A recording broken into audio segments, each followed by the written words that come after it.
Before there were screens like the one you're watching now, people got much of their information from books. Australia Reads is the umbrella organisation for what you might call the book industry: publishers, librarians, booksellers and authors. They recently commissioned BehaviourWorks Australia to try and find out how Australians read and how to influence our reading habits to get more of us reading more often. Regular reading improves sleep, it reduces stress and loneliness, it increases our cognitive abilities, it even extends our lifespans. Our researchers looked at the attitudes and behaviours around all types of recreational reading, including ebooks and audiobooks, and came up with 6 types of readers, from those who read every day to those who don't read at all. So avid readers are our most frequent readers. They read many times a week, if not daily. They're very enthusiastic about reading. They're more likely to be female. They're more likely to be a little bit older and maybe retired. And essentially they have no barriers when it comes to reading. Engaged readers read quite frequently, multiple times a week, but what really differentiates them from our avid readers is that they would like to be reading more. They tend to be kind of younger to middle-aged, they tend to be quite highly educated. Their main barriers when it comes to reading come in terms of having enough time and managing other distractions.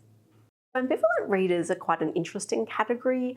They have quite inconsistent patterns in terms of reading, and the thing that really distinguishes this group is that they're not sure if they enjoy reading yet. They tend to be younger in terms of demographics, and there are more males in this group. The main barriers that they experience are really around their uncertainty about if they want to prioritise it, and again, if they even enjoy it. Aspirational readers read fairly infrequently, it might just be a couple of times a year, but they really want to be reading more. They tend to be kind of younger to middle-aged, have higher incomes, and most are full-time employees. Their main barriers are related to their motivation, struggling with distractions, and having enough time for reading. Lapsed readers we've defined as not currently reading. They haven't read a book in the past 12 months, but they're keen to read more in the future. And importantly, they remember having positive reading experiences in the past. They're fairly balanced in terms of demographics. There's a spread over age and gender and different household types. They struggle to find books that they think will interest them, and they've reported that they have difficulty concentrating as well. Uninterested non-readers are not currently reading. They haven't read a book in the past 12 months either, and they don't want to. They have very little interest in reading more in the future.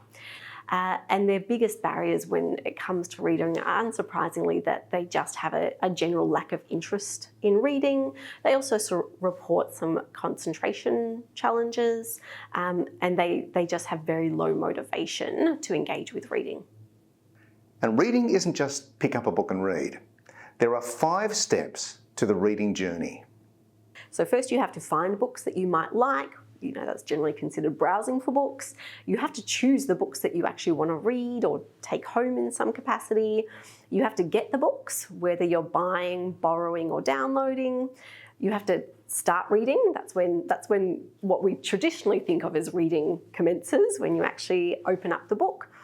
And then you have to choose to continue reading as well. Now, you don't always have to do that step. You might start a book and not finish it for many reasons, but that's kind of the final step, is continuing and finishing the book. The team also came up with some strategies to encourage more reading across these different segments. Not so much the avid readers and the non-readers. Their reading behaviours either don't need to change much or would be really difficult to change. It's the segments in between where small changes can make a big difference. Yes, so our segmentation analysis really tells us that strategies need to be targeted to the different types of readers and the specific barriers that they experience. So something that works for ambivalent readers probably won't work for our lapsed readers, for example. There are a couple of things that kind of underpin all of the segments that we can focus on, and that's really relating to kind of motivation and opportunities for reading. We noticed that particularly for 2 of our segments, the aspirational readers and the ambivalent readers, they faced a significant barrier early in the reading journey when it came to finding books that they might want to read. Now, the problem with this is you can't start to read a book if you haven't found something to read. So when you have a barrier upstream in the reading journey, we need to tackle that first before we start to try to get people to find the right time to read, for example. So for those two segments, we really want to focus on helping them find books because it's not a priority for them at the moment. So we might need to reframe that behaviour as an investment or time worth spent, kind of like when we're browsing for things to watch online. Regular reading habits are the strongest, so encouraging people to find regular reading time may engage infrequent readers. Also, one of the top emotions associated with reading is comfort, and with so much competition for our attention, that's a real benefit to highlight.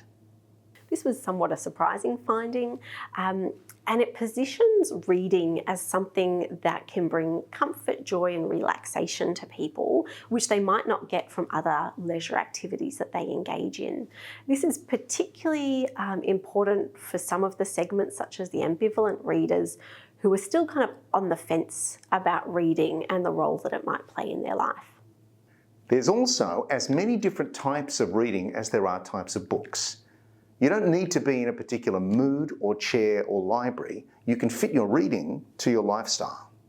There are lots of different ways to read, and if we can open up the ways that we think about reading and the opportunities for reading, it might help some people overcome, especially those time barriers that people have reported. So, you can engage with reading by listening to an audiobook while you're cooking for dinner, for example. You don't have to sit down with a physical book. And so modelling lots of different ways to engage with book content might help people redefine what reading is. While there are plenty of habits which are bad for us, reading is good. Some of the barriers are real and others are perceived, but there is opportunity to increase readers and reading using different approaches. One of the most important things to remember is that reading is not a single behaviour.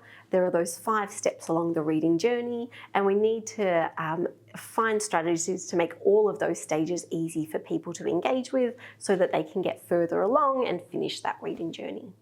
The segmentation analysis that we did is based on people's behaviours rather than kind of constant criteria like demographic characteristics. What this means is that people will very likely move between the different segments over their life course, and especially during different life stages. So when you become a parent or you start working full time, your leisure time contracts, and that might shift you into a different reading category. Positive reading experiences when you're younger were quite formative, and so setting that up in childhood and adolescence for people to have positive reading experience is probably a really important thing to establish a lifelong habit of reading. So now that we know that there are these 6 segments of different types of readers and non-readers, we can use that to explore the different types of strategies or messaging that's going to most resonate with the different segments to find things that are most likely to work. If you'd like to read the full report, the link is in the video description. And if you'd like to read more in general, you know what to do. Thanks for watching.